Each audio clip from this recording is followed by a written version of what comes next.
Hello and welcome to BYJU'S IAS. Before we start analyzing today's The Hindu newspaper, one important announcement. Tomorrow is November 1 and in Karnataka it is celebrated as Karnataka Rajyotsava because it was on this day way back in 1956 that all the Kannada speaking regions in South India were merged together to create a state called Karnataka. And tomorrow business establishments they remain closed, and as such tomorrow unfortunately we cannot have the Hindu newspaper analysis because our office shall also remain closed. Now let's look at today's The Hindu newspaper, and there are very few newspaper articles that are relevant from your examination point of view, and today we shall be covering two important news items and some of the editorials from today's newspaper. The first important news on page number 7 of the Delhi edition of the Hindu, and it talks about soil biodiversity. Let's look at what this newspaper article is all about. How do we measure soil biodiversity? We measure soil biodiversity by looking at the presence of microorganisms within the soil. Not just microorganisms but also microfauna that are available within the soil. For example, nematodes, tardigrades, so on and so forth. We also look at soil biodiversity by looking at the macrofauna. For example, ants, earthworms, termites, so on and so forth that are present within the soil. This is what constitutes soil biodiversity. And there is a report which now says that there is a grave threat to this soil biodiversity throughout the world, but more particularly in India. There is a grave danger to this soil biodiversity in countries such as India, Pakistan, China, most of North America as well. And how do we know about this? A global soil biodiversity atlas prepared by Worldwide Fund for Nature. This is a damning report released by WWF. WWF also releases a report called Living Planet Report. But there is one error in today's The Hindu newspaper. This newspaper article talks about that this report is biannual. It's not biannual. This report is released every 2 years. And this report, Living Planet Report of 2018, talks about that 90% of the world's seabirds, they have bits of plastics in their stomach. 20% of the Amazon rainforest has disappeared in the last 50 years. 170 is the number of times global temperature has risen. 60% is the fall in the numbers of fish, birds, mammals and reptiles from the period 1970 to 2014. The report is so significant that definitely questions surrounding this report can be asked in your examination. Some facts related to Worldwide Fund for Nature we will discuss towards the end of this lecture, and there is a beautiful question that has been prepared from the mains perspective on this report of 2018, and we shall discuss that towards the end of this lecture. And sometimes questions are also asked regarding various reports and who publishes these reports. So you have to understand that this Living Planet report is published, released every 2 years by Worldwide Fund for Nature. Let's look at another important news on page number 13 of the Delhi edition of the Hindu. In United States, they follow a concept called jus soli, called right of the soil or law of the soil. What is that law of the soil? An individual child born on the soil of United States automatically becomes the citizen of United States of America. That means it doesn't matter who the parents are, whether the parents are the citizens of United States or not. The child born on the soil of United States automatically becomes the citizen of United States of America. In reverse, in India, we follow a concept called jus sanguinis, where we don't follow law of the land, we follow the right of the blood. That means it's the blood relationship that determines whether a child becomes an Indian citizen or not. For example, in India, a child born on the soil of India will not automatically become the Indian citizen. This child will become the citizen of India provided both her parents are Indians, or one of the parent is an Indian and the other parent is not an illegal immigrant at the time of the birth. That means in India, it's the blood which determines whether a child becomes an Indian citizen or not. So we follow a concept of jus sanguinis. But in United States, it's the reverse. They follow the concept of jus soli, the right of the soil. Any child born on the soil of United States automatically becomes the citizen of United States of America. And what President Donald J. Trump has now said, that he is planning to sign an order, and this order will end the birthright citizenship provision that was provided to the individuals born in this country.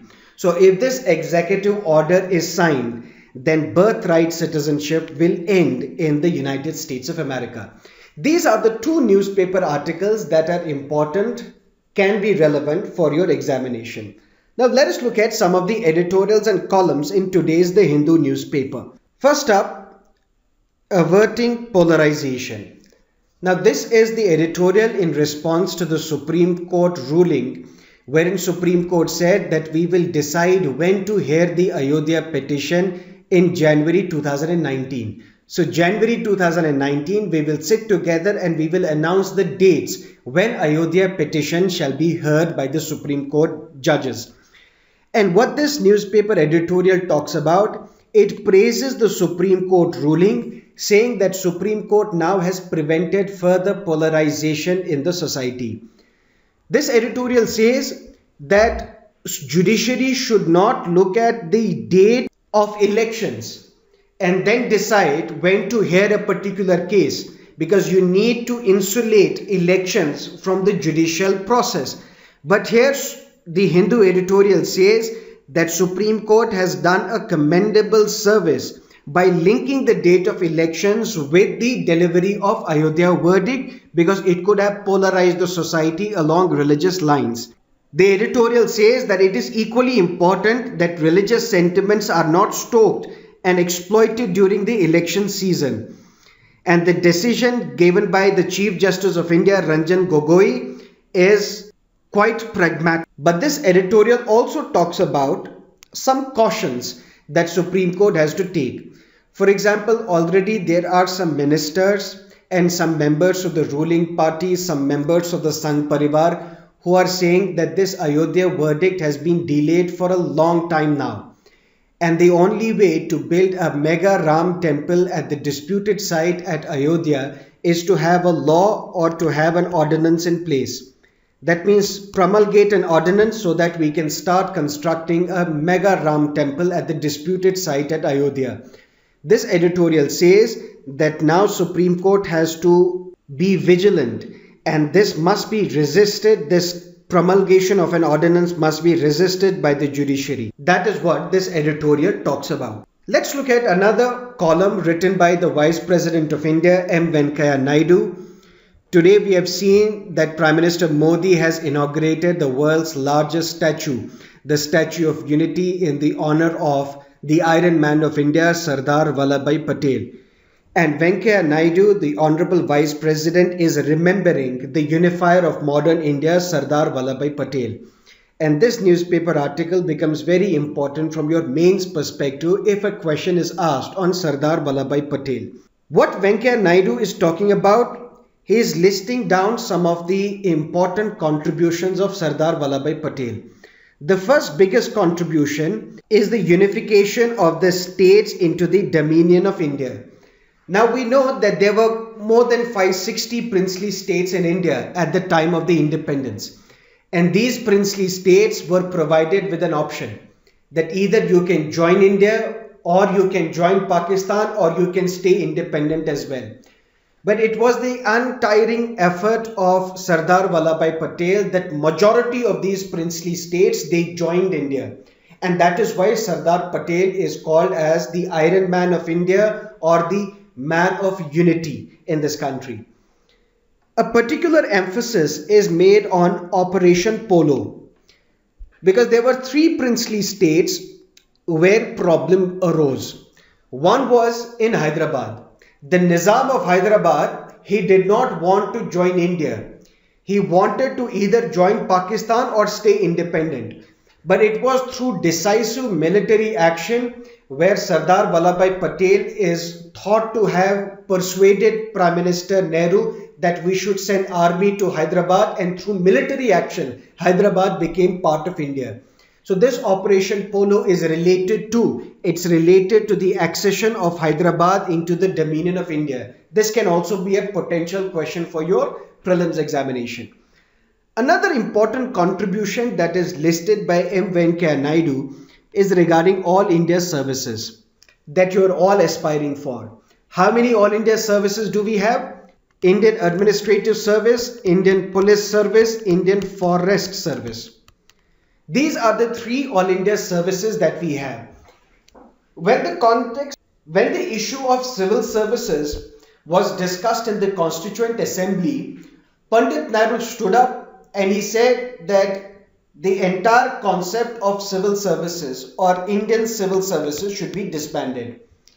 He writes in his autobiography that no new order can be developed unless and until the spirit of ICS pervades our administration. And it is in the interest of this country that this ICS is junked, this ICS is dumped. So he was against the idea of Indian civil services because Pandit Nehru saw from very close quarters how these civil servants were responsible for the continuation of British rule over India. So Pandit Nehru was strongly opposed to the idea of civil services.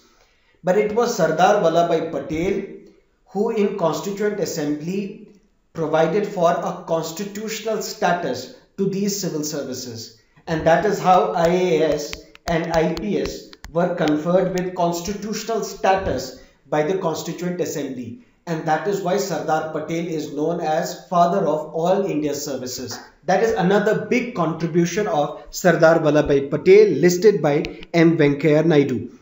Another aspect of Sardar Vallabhbhai Patel discussed by Venkaiah Naidu is his graciousness and magnanimity. How? In 1946, there was an election to the presidentship of Indian National Congress. And Sardar Vallabhbhai Patel was all set to become the president of Indian National Congress.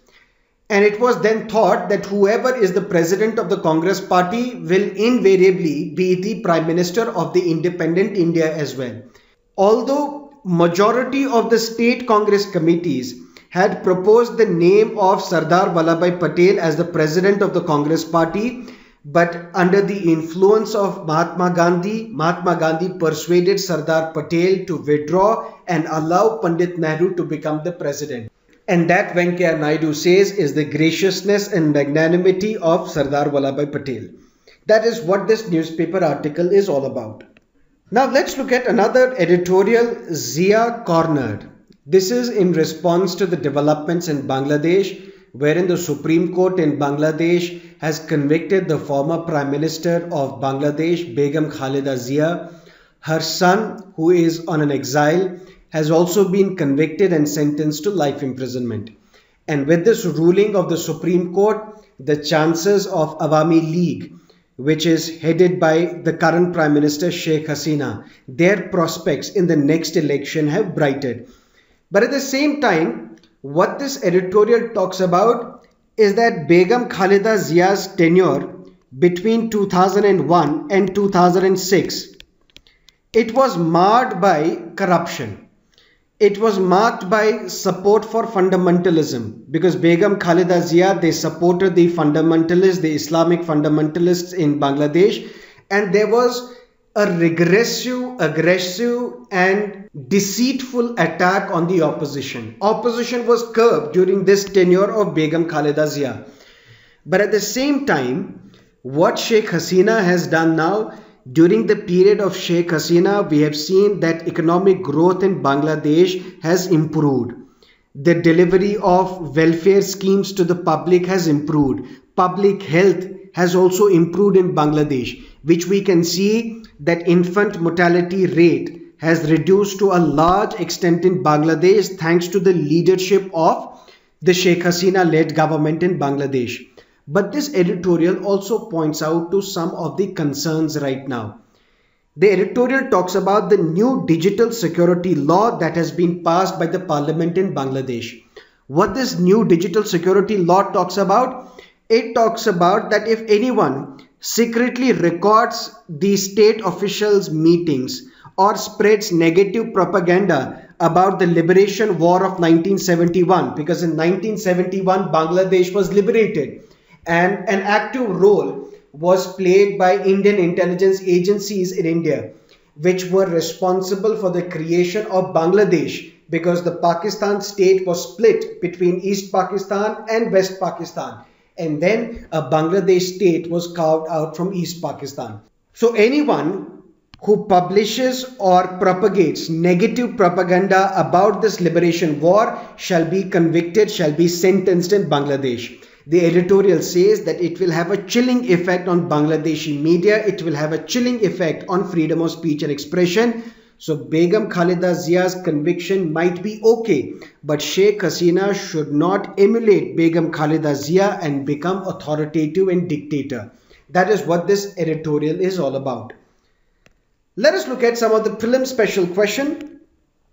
Number 1. The World Wide Fund for Nature is an international governmental organization. This statement is wrong because it's an international non-governmental organization. That is why you have to read these statements very, very carefully. WWF was founded in 1961, correct? WWF is working for the reduction of human impact on environment, yes. The Living Planet report is published every 2 years by WWF since 1998. These three statements are correct, so the correct answer is C, only 2, 3 and 4. Let's look at one map-based question. Consider the following statements regarding Lake Victoria. It is divided among two countries, Uganda and Kenya only. The statement is wrong because Tanzania is also bordering Lake Victoria, and I will show you the map. It is the largest lake in Africa. True. Which of the above statements are correct? B only. And this is where you can find Lake Victoria. There is Uganda, there is Kenya, and there is Tanzania as well. Previous year's question paper 2013. The Ilbert Bill controversy was related to the removal of disqualifications imposed on the Indian magistrates with regard to the trial of the Europeans. Now let's look at one mains-based question. If the WWF Living Planet Report 2018 doesn't push the world to act, nothing will. Comment. Let's look at the answer. The WWF Living Planet Report 2018 says that global wildlife populations have fallen by 60% in just over 4 decades from 1970 to today, primarily because of pollution, deforestation, climate change and other anthropogenic factors. Anthropogenic factors means man-made factors. More than 4,000 species of mammals, birds, fish, reptiles and amphibians declined rapidly. The report also found that 90% of seabirds have plastics in their stomachs compared with only 5% in 1960, while about half of the world's shallow water corals have been lost in the past 3 decades. This is the introduction, what the report is talking about. The report is alarming, and national governments, NGOs, media and the public must shoulder the blame for failing spectacularly to initiate measures to arrest the trend, even though there have been regular warnings. The current efforts to protect the natural world are not keeping up with the speed of man-made destruction, and the world is heading for an ecological credit crunch, far worse than the current financial crisis, because the humans are overusing the natural resources of the planet. This trend will continue unless human beings learn to minimize the use of resources and internalize the benefits of recycle and reuse. But what is the reason why destruction is happening in the name of development? Because people often say that we can't protect the environment because we have to develop. We have to cut down the trees because we have to develop. We have to flatten our mountains because we have to develop. One reason why destruction in the name of development happens is that we do not attach the price tag to the nature. What is the price tag available to the nature? We do not realize it. We do not realize the significant contribution of nature to our economic growth. Today, many economists are trying to point out that a nation's progress should include its natural capital base. There should be a valuation of the services that the world's natural wealth provides. But government and people must realize that there is no such thing as a free lunch. They must put their weight behind the economists and scientists working to fine-tune standards for evaluating the ecosystem services. This system of attaching a price tag is probably the only way left to